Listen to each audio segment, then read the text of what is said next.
And looking at the business numbers this morning, prices in the Tokyo Stock Exchange closed lower yesterday. The Nikkei average was down 125.83 points to close at 23,317.78. Meanwhile, the U.S. dollar was up against the Japanese yen on the Tokyo Foreign Exchange Market. It closed at 133.95 yen, a gain of 0.32 yen from Tuesday's close. And back in the U.S., the Dow Jones Industrial Average lost 2 points, ending the day at 3013.19. Volume was moderate at 169 million shares, and the price of gold in London opened this morning at $347 an ounce. That's up 75 cents from yesterday's close. Well, today is the holiest day of the Jewish calendar. Yom Kippur, which began at sundown last night, is the Day of Atonement when Jews reflect on their personal failings in the past year and prepare to make a fresh start in the coming one. As part of the spiritual cleansing, Jews around the world will fast until sundown tonight. Yom Kippur is the last of the high holy days, which began 9 days ago on Rosh Hashanah, the Jewish New Year. Still ahead this morning, are we in for another heat wave today? Meteorologist Joe Chaffee is coming up with a look at the forecast.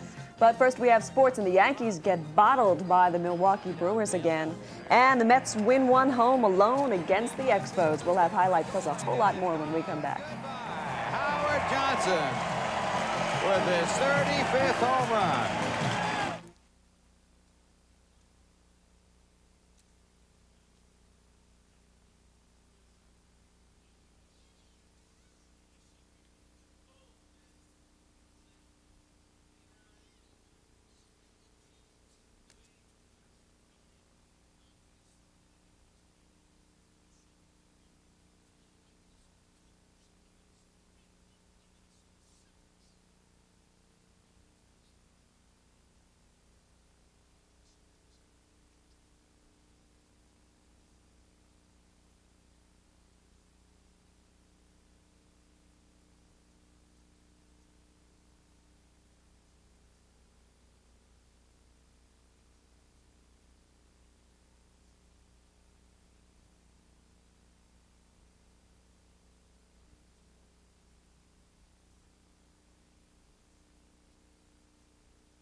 Turning to sports right now, the Mets did a split yesterday. That is, they split a doubleheader with the Montreal Expos at Shea. After the Mets lost the first game 5-4, they wanted to start things off on the right foot in the second, so they called on none other than Howard Johnson to do the job. And as usual, he delivered.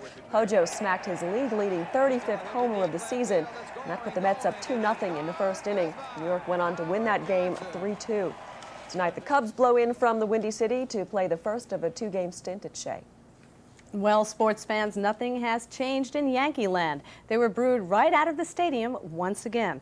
News 12's Bob Wolf has the story. Just when you think that things can't get any worse for the New York Yankees, they do. The Yankees were shut out on a two-hitter by Milwaukee's Chris Bosio. Brewers won 2-0. Second inning at the stadium. George Canale gets his first hit of the year, a mammoth home run off Pascual Perez. This gives the Brewers a 1-0 lead. Canale was 0 for 6 coming into the game. In the third, Perez tosses 2 wild pitches. His second gets past Matt Noakes to score B.J. Surhoff. Milwaukee goes up 2-0. After a first-inning leadoff single to Steve Sachs, Bosio did not allow another hit until the ninth by Torey Lovello. But Lovello is erased as Sachs hits into a double play turned by Willie Randolph. The Yanks lose 2-0. I'm Bob Wolf for News 12 Sports. The Yanks finish up their series with the Brewers tonight. Joe Chaffee is up at the map next. He's got a look at today's forecast, and it's not too bad, actually. Sounds good. Well, we've got that, plus a look at your top headlines and a look at the railways and the roadways in just a minute. Stay tuned.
Good morning, everybody. Welcome back. 17 minutes after 6 o'clock is the time right now. On the outside, well, you'll like it when you walk outside this morning. 67 in Cutchogue, 70 degrees at Jones Beach, and 71 degrees at Islip MacArthur Airport. It is Wednesday, September 18th, and the federal government is giving Long Island $11.5 million. The White House issued a disaster declaration for Long Island after Hurricane Bob swept the area last month. The money is part of a relief package. Well, Suffolk County Executive Patrick Halpin's budget proposal for 1992 goes to the county legislature on Friday. Legislators have 52 days to review, change, and adopt Halpin's plans. Halpin is proposing a pay freeze for all Suffolk County employees. And Suffolk County police are investigating a jewelry store holdup that happened in Shirley yesterday. Police say 3 men herded the employees of Buono Jewelers into a back room and stole about $300,000 worth of merchandise. There were no customers at the store at the time of the robbery, and police say no one was injured. Time right now is 18 minutes after 6, and Joe is at the map with the forecast for what looks like a what day? Decent.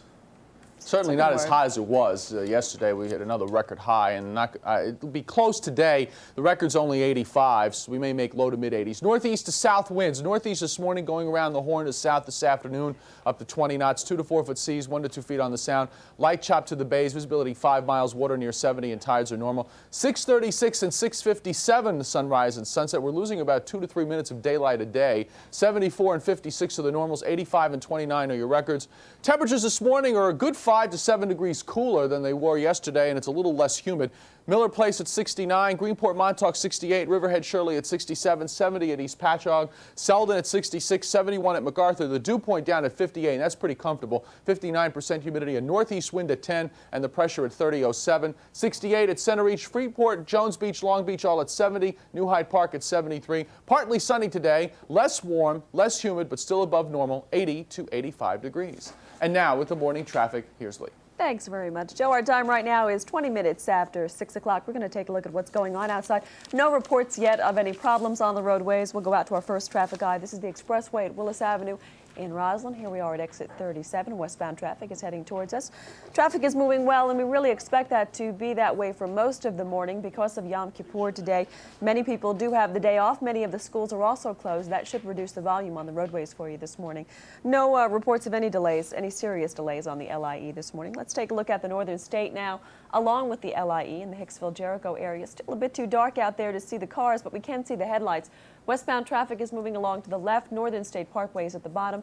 The expressway is up there at the top. And as far as headlights go, we really don't see that much volume out here. Southern State Parkway is also moving well this morning. And taking a look at the tracks, if you're taking the train into work this morning, the LIRR tells us things are on or close to schedule, so therefore no trouble spot to show you this morning. It is 6:20. We'll be back with more news on your Wednesday morning after this. Good morning, everybody.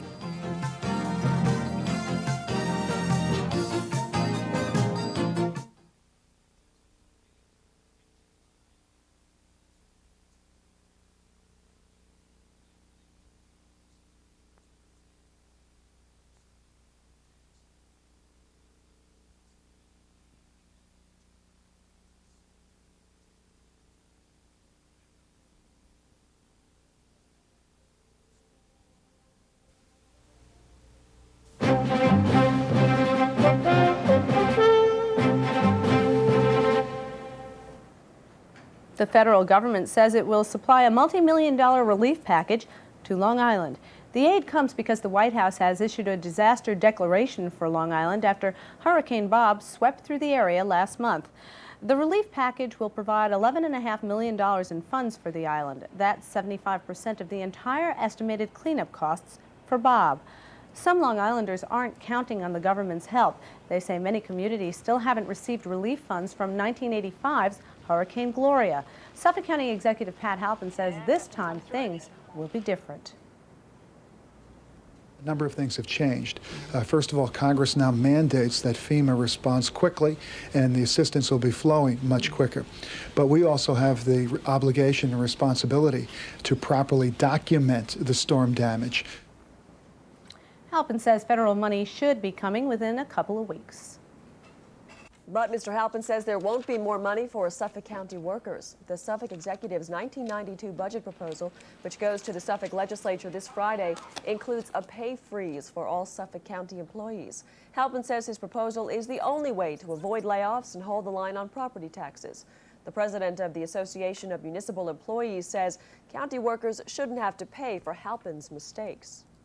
Is that the employees in this county, the ones that actually make Suffolk County run, were not the ones that put us into this position. It was dragging his feet and unwillingness to do some possibly politically unpopular steps over the last several years that have put us into this bind, into this hole. Legislators have 52 days to review, change, and/or adopt Halpin's plan. Budget problems are moving from paper to day-to-day life for families in the Brentwood School District. Budget crunch for Brentwood means thousands of students are without school bus service. The school district's buses were eliminated when its budget was rejected in 2 separate elections. And now 9,000 students are left to find a way back and forth from school. Many are being driven by parents. Some are biking it, and others are forced to walk what might be miles between their homes and school. One parent says this isn't a good option for his daughter. She has to walk 3rd Avenue all the way to 5th Avenue, where 5th Avenue alone is a drug-infested area. There's no sidewalks. Traffic is horrendous in that area. Anyone can get into an accident. And then she has to cross a railroad. Brentwood School Board meets Thursday to decide if a 3rd budget vote will be held. According to the district's PR director, a yes vote for the budget would only increase the average Brentwood homeowner's taxes by $11.60 a month. This would restore bus service, sports, and other school activities. Well, now for some stories making headlines around the world and across the nation this morning. On his 2nd day of confirmation hearings, CIA nominee Robert Gates yesterday acknowledged he could not remember conversations that related to the Iran-Contra scandal. Later, Gates was complimented on his willingness to admit past mistakes. And Secretary of State James Baker continues his efforts today to convene a Middle East peace conference. Baker meets today with Syria's President Hafez Assad to discuss U.S. loan guarantees sought by Israel to settle Soviet Jews. The U.S. is offering not to delay beyond January at least part of the $10 billion in loan guarantees. And more help may be on the way for jobless Americans. House lawmakers yesterday passed legislation that would extend unemployment benefits for up to 20 weeks after the standard 26 weeks of unemployment benefits are used up. President Bush is expected to veto the bill, but top Democrats are predicting enough votes to override any presidential veto. Well, 101 days ago, our nation's Bill of Rights was born. The Bill of Rights, which comprises the first 10 amendments of the Constitution, gives Americans a written guarantee of freedom. In honor of its 200th birthday, Americans all over celebrated. The Our Lady of Mercy Academy, an all-girls school in Syosset, held a red, white, and blue party of its own.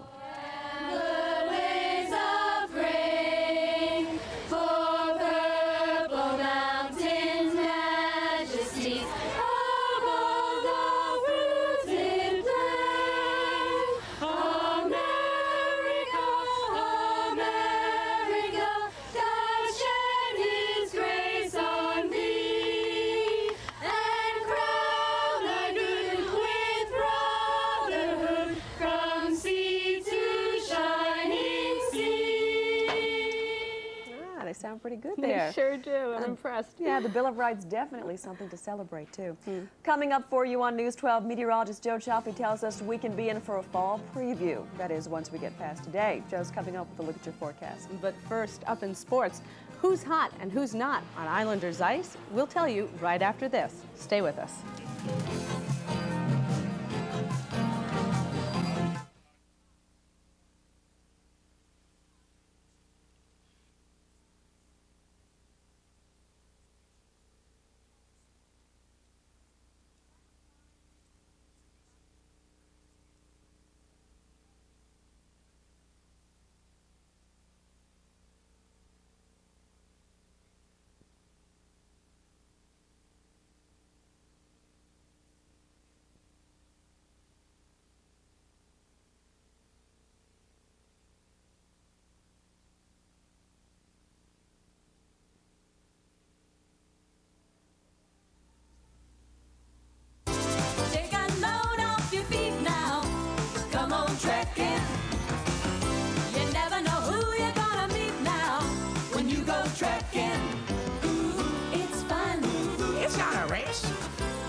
Run at your own pace with the American Lung Association. Long Island's bike track is October 19th and 20th. For more information, call 231-LUNG. Come on, trekking. Well, sports fans, Jets coach Bruce Kozlett has been known to voice his opinions out in the open, but yesterday he may have topped himself by calling Bills coach Mark Levy a jerk. Kozlett's comments come after the Bills coach accused the Jets of faking several injuries late in the game in order to slow down the Bills' offense. Kozlett claims that Levy has a vendetta against him. He also said, and we're quoting here, "You guys can tell Bill Polian to shove it too." Polian is the Bills' GM. And former world heavyweight champ Larry Holmes successfully continued his comeback last night. The 41-year-old won a unanimous decision over journeyman Art Card. Holmes, who is hoping for a title fight, knocked down Card twice in the 4th round. And it's been a long time since Bo Jackson has hit a home run, but last night he blasted his first in his comeback attempt, and boy was it a long one. The homer came off former Met turned Oakland A's Ron Darling. Fireworks lit up the sky, and the fans gave Jackson a standing ovation. Well, the Islanders know there's only one way to go after last year's disastrous season, and that's up. The last place Isles are practicing now for the upcoming season, but things are not looking any better for the team. Their star player, Pat LaFontaine, demanded a trade in the offseason. He has this week off to decide if he's going to come back. The Islanders are still up for sale, and with the exception of 2 new players, it'll be the same people as last year on the ice. Coach Al Arbor, though, is optimistic. He did tell News 12 he's looking forward to a good season. The Isles did receive some good news yesterday when goaltender Mark Fitzpatrick practiced. This comes just a week after he received news that he would be out indefinitely because of a rare blood disorder. Well, coming up next, Joe Chaffee is at the map with the forecast. We'll hope for a good one. And we will take a look at the roads. Hope we have a good day there. And also we'll take a look at the morning's top news stories when we come back.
Long Island's local TV news leader, News 12 Long Island.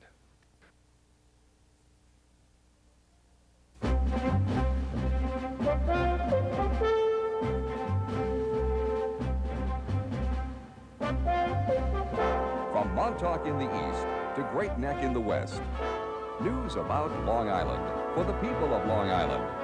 24 hours every day. This is News 12 Long Island. And now, the morning edition. Good morning. morning, everyone. The time right now is 6:32, and checking temperatures for you around Long Island. It's 73 degrees in New Hyde Park, 68 degrees in Montauk, and 69 degrees in West Babylon. It is Wednesday. It is September 18th, and the Space Shuttle Discovery is back on Mother Earth this morning. The crew was supposed to touch down at the Kennedy Space Center in Florida, but low clouds caused NASA to change the landing site to Edwards Air Force Base in California. Discovery landed just after 3:30 this morning. And the federal government is giving Long Island $11.5 million. The White House issued a disaster declaration for Long Island after Hurricane Bob swept the area last month. The money is part of a relief package. And Suffolk County Executive Patrick Halpin's budget proposal goes to the county legislature on Friday. Legislators have 52 days to review change and adopt Halpin's plans. Halpin is proposing a pay freeze for all Suffolk County employees. Time right now is 6:33, and let's go over to the weather map and see how Joe's doing. Good morning. Good morning, Julie. Good morning, everybody. About 5 degrees cooler this morning, and that's at least it helps. And it's certainly drier, so it feels a little better out there. We have some thunderstorms offshore. You might be able to see some of the lightning, especially for you folks out in the Twin Forks. But we're in the upper 60s to low 70s, 73 at New Hyde Park. Most South Shore temperatures near 70, 72 at Bayville, 68 at Center Reach, and a little bit of a northeast wind this morning. So we're knocking the temperatures down today with clouds and only some partial sun. We will see readings top out between 80 and 85, we think. The record today is 85. We may get close to that, but I think we'll miss it. More clouds will arrive tonight and thicken up. Showers could be in here toward morning, 65 to 70. And overcast skies with periods of rain on Thursday. Temperatures in the 70s for most of the day. And then as cool air starts to filter in, it will drop back into the 60s as the real push of cool air heads this way. By the way, the shuttle was supposed to land at Cape Canaveral, just over that spot, but the only place in the entire state of Florida last night where they had clouds and thunder showers. Now at the morning traffic, here's Julie. Thanks, Joe. 6:34 is your time, and let's go outside now and take a look how the traffic situation's doing. For some of you, as you head out to work this morning, you're looking at the expressway at Willis Avenue in Roslyn. Traffic moving toward you, heading west, and moving along relatively well. Shouldn't be too bad today because today is Yom Kippur, and a lot of people have taken the day off. Switching over to our next traffic eye, the expressway at Vets Highway and Hauppauge, traffic moving along very well there, as you can see, in both directions. No other information from shadow traffic yet, so we assume everything is doing A-OK. And we're told that the Long Island Railroad is on or close to schedule. Everything A-OK there. As you can see, there you've got it. The Long Island Railroad update, everything on or close. Time right now, 6:35, and we will be back with more news and everything else you need to know in just a minute, so stay tuned.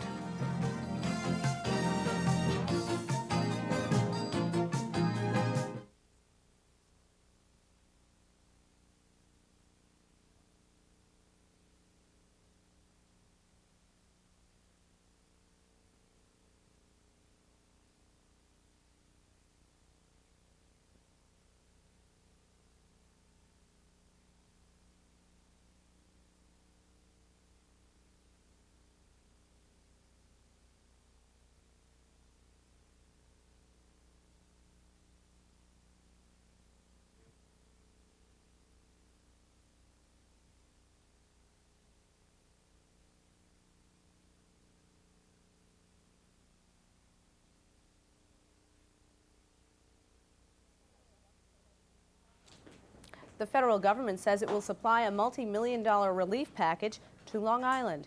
The aid comes because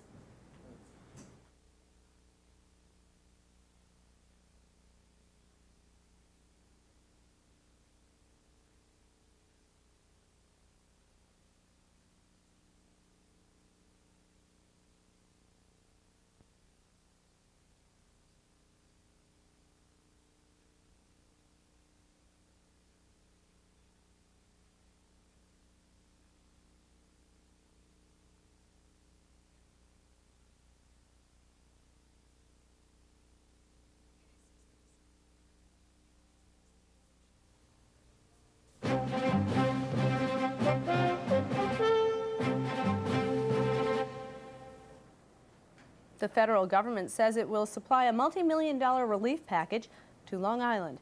The aid comes because the White House has issued a disaster declaration for Long Island after Hurricane Bob swept through the area last month. The relief package will provide $11.5 million in funds for the island. That's 75% of the entire estimated cleanup costs for Bob. Some Long Islanders aren't counting on the government's help. They say many communities still haven't received relief funds from 1985's Hurricane Gloria. Suffolk County Executive Pat Halpin says this time things will be different. A number of things have changed. First of all, Congress now mandates that FEMA responds quickly and the assistance will be flowing much quicker. But we also have the obligation and responsibility to properly document the storm damage.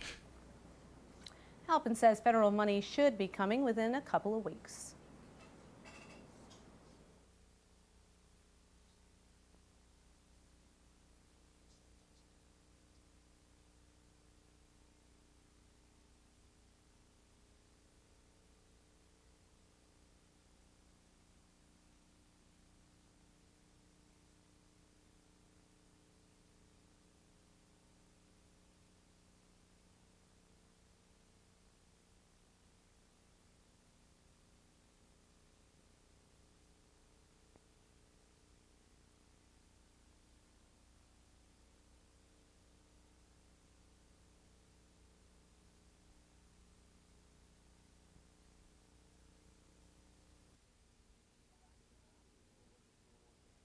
Back at the map with a look at the forecast for the rest of the work week. Also coming up, we'll have the latest on the shuttle Discovery and NASA's first scheduled Florida night landing. Stay with us.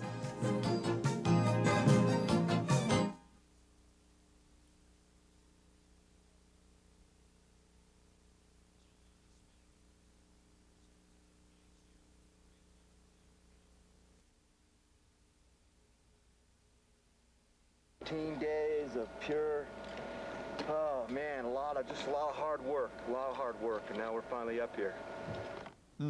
Wellman is a ranger at Yosemite, where he's in charge of the park's programs for the disabled. Certainly an extraordinary man. 13 Great. days it took them, huh? Yes. All right, time for other sports now. Bob Wolf, baseball. Baseball will begin with. The biggest baseball news these days is the National League West race between the Braves and the Dodgers. Atlanta has a game-and-a-half lead, but today their efforts may have received a crippling blow. Outfielder Otis Nixon has been suspended for the rest of the season for violating his drug rehab aftercare program. The suspension will carry through the postseason if the Braves win the title. Nixon currently leads the majors with 72 stolen bases, and Cincinnati Reds pitcher Norm Charlton was suspended by the National League for 7 days and fined an undisclosed amount for admitting he purposely threw at Dodger catcher Mike Scioscia and that he might go after him again. And meanwhile, the local teams keep staggering. Used to be a rarity if the Jets and the Giants and the Mets and the Yankees all lost on the same day. That's what happened yesterday. Now it's a common occurrence. Jets fans have to be taking it the hardest, though. Their team outplayed the Bills, still lost 23-20. On the Jets' final drive, Ken O'Brien back to pass on 2nd and 10 from the Bills' 33. Is this pass interference? James Williams all over Rob Moore. The officials didn't think so, so that sets up this. 3rd and 10, and the Jets run the ball. Blair Thomas gets dropped for a 2-yard loss. Reliable Pat Lay then lined up for a 51-yard field goal. That's out of his range. He's made only 5 in his career past 50, and this one falls short, as do the Jets' efforts. Meanwhile, the Giants had problems on their final drive against the Bears. They had a 1st and goal from the Bears' 8:33.5 seconds to play, wound up losing 10 yards. Matt Barr then tried to bail out the Giants, but his 35-yard field goal was blocked by the fridge, William Perry. But sooner or later, the odds were going to catch up to Barr and the kicking game. The Bears, the Bills, the Redskins, and the surprising Saints are the NFL's undefeated teams through Week 3. Now, last night at the stadium, the Yankees lost to the Red Sox 5-4, but 2 players tried to rekindle that old New York-Boston rivalry. The Red Sox were losing 4-3 in the 6th, and hatchet man Roger Clemens drills Matt Noakes. Noakes disdainfully threw the ball back, and he trots to first. Now, Clemens, now shown up, starts heading for Noakes. And that's when the bullpens and the benches emptied. The only words were exchanged. The Yanks and Brewers start a 3-game series at the stadium tonight. And how about Ray Lankford? Batting in the 7th against Wally Whitehurst. He needed a home run to hit for the cycle. Kevin McReynolds looks up and says, "You've got it." The Mets lost to the Cardinals 7-2. They're off tonight. Now, it was Ladies' Day at the Lido Beach Golf Course. Area pros are showing off their talent at a tournament designed especially for women. Mike Zimmet reports. You are looking at some of the top female golfers in the metropolitan area. They're at Lido Beach competing in the Met PGA Women's Match Play Championship, an idea conceived by Lido Beach golf pro Leo Tabak. How's the talent here? High quality. Low qualifying was 73.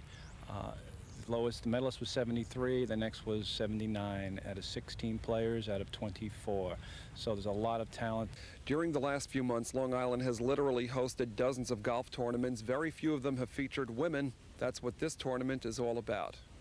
The tournament has a $5,000 purse with a first prize of $1,100. But probably the best thing about the event, it highlights the talent of female golfers. I love it. I mean, the more opportunities we get to play, the better it is. We don't have too much to play in, so anything that comes our way, we'll grab it. I think in our section, the metropolitan section on a club pro level, the women are doing great. We have the best section in the country here. There are several Long Islanders competing here, and there is some Long Island pride on the line. We're a very close group, all the pros in Westchester and Long Island. We have a really close-knit group of professionals, but sure, I mean, we'd like to see the Long Islanders go ahead and win. All four of the women we spoke to are assistant pros at their respective clubs. The next step, have more women as head pros. I think you almost have to get used to the idea, and once it happens, then it'll just be, second nature. And I think they just have to see it happen. In Lido Beach, Mike Zimmet, News 12, Long Island. And the championship round takes place on Friday. That's the sports news. Scott and Melvin. All right, thank you, Bob. Perhaps a little cooler weather then on Friday. Coming up next, Roberto is back with his extended island forecast for us. And Paulie from the Rocky movies will be along. He is helping to fight police anemia. In a moment.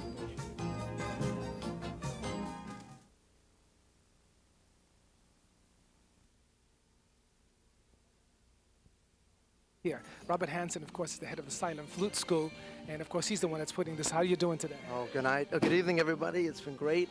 We're having a terrific time. Master Di Pasquale is performing. We raised over $15,000 for the Juvenile Diabetes Foundation. We're honored to be here. Okay, thank you very much. It's always a joy and an honor to being here.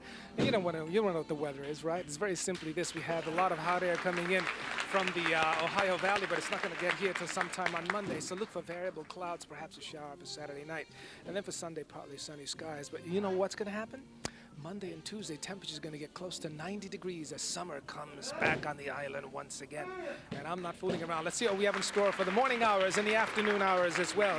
As you can see there, we're going to start off with a little bit of sunshine. Everything's going to be fine. It's going to be. But always please notice that the clouds will be with us because this is battle between the cold air over the northeast and, of course, the hot air trying to push its way over us. So keep that in mind as we talk about the weekend. What happens is eventually it relinquishes control and allows a warm front to move to the north. As that occurs, a lot of the hot, humid air moves into the region for Monday and Tuesday. Let's take a look at our extended forecast, and we'll see that, in fact, temperatures get up into the mid to upper 80s for Tuesday and Wednesday. So in its essence, what I'm saying is that summer returns in the next couple of days. And back to you from the Shelter Beyond in Westbury and from the Silent Flute, Martial Arts Spectacular. This is Roberto Tirado. I'll tell you, this is magnificent. Back to you to the studio. Okay, be careful, Roberto. Those guys are behind you there. I'm being careful. I'll tell you that much right now. Teaming up against him there. Yeah. Still to come on the night edition, it's the day with a bad reputation, Friday the 13th. We'll see just how superstitious Long Islanders are.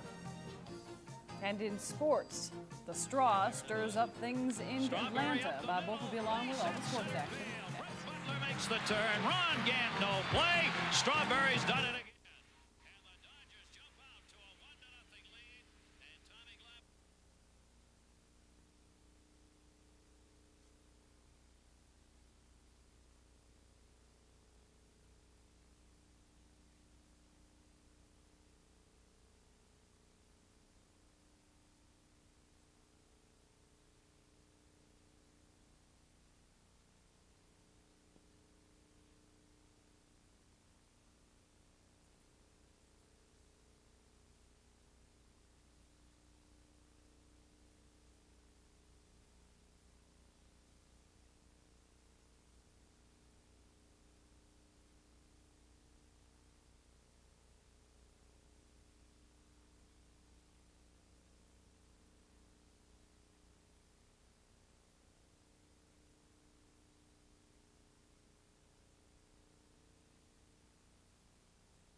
3.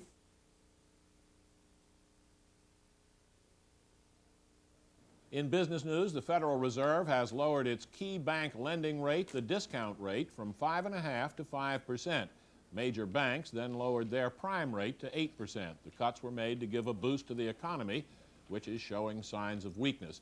As an example, the government says retail sales in August fell 0.7%. The Fed made its move shortly after the government reported consumer prices rose just 0.2% in August. On Wall Street, the Dow Industrial Average lost 22 points, volume moderate, 169 million shares. Declines outnumbered advances by 3-2. On the commodities exchange, gold closed up 10 cents an ounce, and an ounce of silver was up 4 cents. Huntington's new community cinema has been bringing foreign and some lesser-known films to Long Island moviegoers for nearly 20 years. But now the theater is serving up more than just great entertainment. News 12's Roma Torrey has more. It's taken a good 18 years, but for the first time in its history, the new community cinema has a seat it can be proud of. Gone are the hardwood back-cracking variety, and welcome the large, plush, and comfortable. And that's not all. A new screen, no, make that 2 new screens. In fact, double everything. The cinema is now Theater 1 and Theater 2, with the best high-tech equipment money can buy. Co-directors Vic Skolnick and Charlotte Skye never thought the day would arrive, but thanks to a grant and some very generous donations, they spent $500,000 fixing up the place. So now they're able to serve up foreign films like The Story of Boys and Girls amid the comfort of new settings and the taste of gourmet health food. We used to say we're Long Island's most distinguished and most tacky cinema. Now we don't have to say that anymore. We can just say we're most distinguished and we look elegant, which is nice. So you have the most comfortable seats, the tastiest popcorn, the clearest picture. None of that really matters too much if the film isn't any good. So how about this Story of Boys and Girls? Here's my review. People have hard attitudes about foreign films. They either like them or they don't. If you're in the latter category, The Story of Boys and Girls isn't likely to change your mind. On the other hand, if you have any interest in them at all, The Story of Boys and Girls ranks pretty high on the list of foreign movies worth catching. It lavishly details the meeting of 2 very different Italian families in 1936. The occasion is the engagement of a son and daughter. The son, Angelo, comes from a wealthy family. Sylvia, the daughter, is from the country. Here it sets you up for the typical clash of cultures and details them with almost tedious accuracy. It's the kind of film Robert Altman would have tackled with more amusing results. And yet, this isn't really a comedy. It's a human comedy in the classic sense, one that essentially teaches us we're all little more than children underneath. And if it wasn't for the fact that this large look-alike cast caused occasional confusion, The Story of Boys and Girls could almost be a classic itself. I'm Roma Torrey, News 12, Long Island. And Bob is back now with some baseball action. The Atlanta Braves fans may have their tomahawks, but the LA Dodgers had the big bats in tonight's pennant showdown in Atlanta. LA won 5-2 to retake first place in the NL West by a half game. Braves owner Ted Turner and Jane Fonda took in the game with GM John Sherholtz, but it was Darryl Strawberry who gave this Tom Glavine pitch a workout to lead off the 6th. The Straw hits his 24th homer. That ties the ball game at 2 apiece. In the 7th inning, Cal Daniels drives a double to the gap in right center with Darryl on base. Ron Gant goes for the ball. Darryl goes for the plate. He scores to put LA up 4-2. Darryl had 4 hits. Juan Samuel also homered, and Roger McDowell got the save. The Dodgers win 5-2. The Mets got some good news. Dave Magadan underwent successful arthroscopic surgery on both shoulders. He's expected to be ready for spring training. The Yanks tried to stop their 7-game losing streak against the Red Sox at the stadium tonight. In the ball game, bottom of the 3rd, Kevin Moss connects off Mike Gardner for a solo homer to right field. Number 19 for Moss, that put the Yanks up 1-0. The Red Sox went ahead 2-1, but in the bottom of the 4th, Matt Noakes gives the Yanks the lead again with this double to center field. Bob Zupsik can't handle the ball. Don Mattingly and Roberto Kelly come home, give the Yankees a 3-2 lead. But in the 6th inning, pinch hitter Phil Plantier plants a Jeff Johnson pitch into the upper deck and right for a 3-run homer, and the Sox go up 5-3. The Yankees rallied, but Boston won the ball game 5-4. In women's soccer, Adelphi shut out LaSalle 2-0. Adelphi is 3-0, yet to allow a goal. That's the sports news. Bill and Colleen. Okay, thanks, Bob. Finally this hour, it's Friday the 13th, the day many people avoid things like black cats, broken mirrors, and putting shoes on the table. Some people even don't leave their homes. News 12's Ken Grimble spoke with several people to find out what spooks them on Friday the 13th. Friday the 13th is a day that many people try to avoid. Stay away from what? Black cats. Oh, really? Why? Why? Well, they're not supposed to cross your path. It means bad luck. But is this a concern for some black cats? This is Kitty Cat from Comac. For her, this is just another day to take a cat nap. Nassau County Medical Center was built back in the 1970s. It has a 12th and a 14th floor. But what happened to the 13th? The 13th floor is actually, which we call the 14th floor, and that is a machine room, which contains all of the HVAC equipment. But no patients are there? No patients are there. And then on the elevator, is it marked 14th or 13th? Yeah, we skip from 12 to 14. Stony Brook University Hospital doesn't have a 13th floor either. They call it their medical records floor. Dr. Michelle Patu, director of their obsessive-compulsive disorders and anxiety disorders program, says trichodecaphobia, that's fear of the number 13, can be treated. So we might start by first exposing them to different kinds of 13s, the 13th of the month, the 13th floor, and things like that, and then gradually work up in a graded fashion, graded exposures, till we've exposed them till Friday the 13th. Many Long Island neighborhoods tried to avoid number 13. The number just isn't there at all. It means it's Friday and it's another day to go shopping to me. Another work day. Saturday the 14th is usually better because you're off. Well, we've talked with several people about Friday the 13th. We've spoken with doctors, people on the streets, and we've even heard about this bit about ladders. Of course, we don't worry about things like that, but wait a minute, what? Well, buckets can even fall on my head. Thanks a lot, Mac. But I still don't believe in Friday the 13th. In Comac, Ken Grimble, News 12, Long Island. Can't you fix this thing better than that? Ken was hanging around that cat, too. Well, that's the news for this hour. Thanks for joining us. I'm Colleen McVeigh. And I'm Bill Zimmerman. We'll check out the sounds of rock and roll legend Jay Black and the Americans at the Westbury Music Fair. Have a good night and good week.